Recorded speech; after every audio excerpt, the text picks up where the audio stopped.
feeling the heat.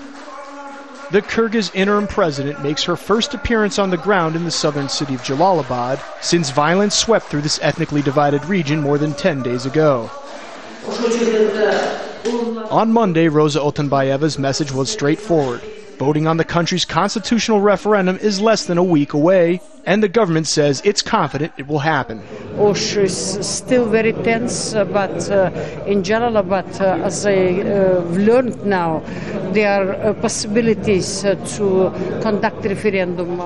Outside, Otenbayeva speaks with those not allowed in, possible voters whose help she'll need to legitimize her presidency and perhaps bring democracy to this Central Asian country. This woman says she asked Otenbayeva's office for help several times, that there is nothing at her home, nothing to eat, no flour, no bread, no potatoes, nothing. This lady was pleased by her presence. A woman will understand a woman, she says, adding that she's not there to criticize the interim leader, but rather came to talk of peace. As the president speeds away, an uneasy feeling returns. Many are unsure whether the relative security can last. This is what makes a lot of ethnic Uzbeks uneasy, men in ski masks. Even though the Otenbayeva government insists it has control of its military and law enforcement, paramilitaries, people who are not showing their faces, do not give a sense of calm to the population here in Jalal-abad. Should conditions allow, it will ultimately be up to these volunteers to see the voting through.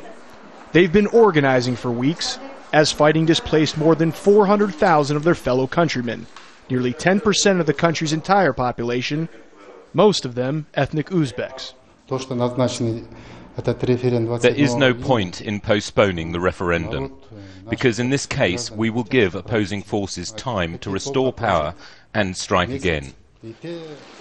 But should voters feel left out, it may only fuel the kind of resentment that partly helped rupture this community in the first place. That's a legacy most here would rather see go away. Clayton Swisher, Al Jazeera, Jalal-abad, southern Kyrgyzstan.